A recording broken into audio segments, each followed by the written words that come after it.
సామెతల గ్రంథము 16వ అధ్యాయము. హృదయాలోచనలు మనుష్యుని వశము, చక్కని ప్రత్యుత్తరమిచ్చుటకు యెహోవా వలన కలుగును. ఒకని నడతలన్నీయు వాని దృష్టికి నిర్దోషములుగా కనబడును. యెహోవా ఆత్మలను పరిశోధించును. నీ పనుల భారము యెహోవా మీద నుంచుము, అప్పుడు నీ ఉద్దేశములు సఫలమగును.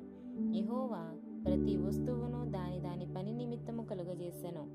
నాశన ధర్మునకు ఆయన భక్తిహీనులను కలుగజేసెను.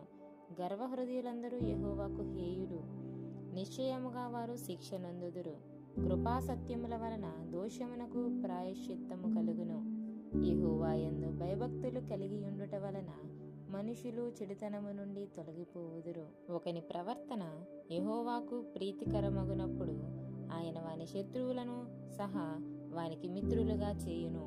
అన్యాయము చేత కలిగిన గొప్ప వచ్చుబడి కంటే నీతితో కూడిన కొంచెమే శ్రేష్టము. ఒకడు తాను చేయబోవునది హృదయములో యోచించుకొనును. యెహోవా వారి నడతను స్థిరపరచును. దేవోక్తి పలుకుట రాజు వశము, న్యాయము విధించుట యందు అతని మాట న్యాయము తప్పదు. న్యాయమైన త్రాసును తునికరాళ్లును యెహోవా యొక్క ఏర్పాటులు, సంచిలోని గుండ్లన్నీయు ఆయన నియమించెను. రాజులు దుష్టక్రియలు చేయుట హేయమైనది, నీతి వలన సింహాసనము స్థిరపరచబడును. నీతిగల పెదవులు రాజులకు సంతోషకరములు, యథార్థవాదులు వారికి ప్రియులు.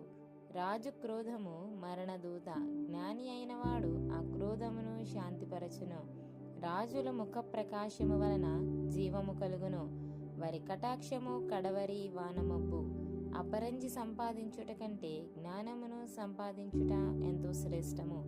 వెండి సంపాదించుట కంటే తెలివిని సంపాదించుట ఎంతో మేలు. చెడుతనము విడిచి నడుచుటయే యథార్థవంతులకు రాజమార్గము. తన ప్రవర్తన కనిపెట్టువాడు తన ప్రాణమును కాపాడుకొనును.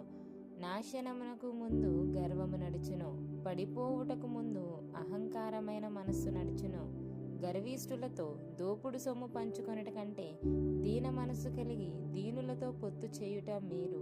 ఉపదేశమునకు చెవియొగ్గువాడు మేలు నొందును. యెహోవాను ఆశ్రయించువాడు ధన్యుడు. జ్ఞాన హృదయుడు వివేకి అనబడును. రుచిగల మాటలు పలుకుట వలన విద్య ఎక్కువగును. తెలివి గలవానికి వాని తెలివి జీవపు ఊట. మూఢులకు వారి మూఢత్వమే శిక్ష. జ్ఞానుని హృదయము వాని నోటికి తెలివి కలిగించును. వాని పెదవులకు విద్య విస్తరింపచేయును. ఇంపైన మాటలు తేనెపట్టు వంటివి, అవి ప్రాణమునకు మధురమైనవి, ఎముకలకు ఆరోగ్యకరమైనవి. ఒకరి మార్గము వాని దృష్టికి యథార్థముగా కనబడును, అయినను తుదకు అది మరణమునకు చేరును. కష్టము చేయువాని ఆకలి వాని కొరకు వాని చేత కష్టము చేయించును. వాని కడుపు వానిని తొందర పెట్టును. పనికి మాలినవాడు కీడును త్రవ్వి పైకెత్తును. వాని పెదవుల మీద అగ్ని మండుచున్నట్టున్నది. మూర్ఖుడు కలహము పుట్టించును. కొండెగాడు మిత్రవేదము చేయును. బలాత్కారి తన పొరుగు వానిని లాలన చేయును, కాని మార్గములో వాని నడిపించును. కృత్రిమములు కల్పింపవలెనని కన్నులు మూసుకొని తన పెదవులు బెగబొట్టువాడే కీడు పుట్టించును. నెరసిన వెంట్రుకలు సొగసైన కిరీటము, అవి నీతి ప్రవర్తన గలవానికి కలిగియుండును. పరాక్రమశాలి కంటే దీర్ఘశాంతము గలవాడు శ్రేష్ఠుడు. పట్టణము పట్టుకొనువానికంటే తన మనస్సును స్వాధీనపరచుకొనువాడు శ్రేష్ఠుడు. చీట్లు ఒడిలో వేయబడును, వాటి వలన తీర్పు యెహోవా వశము.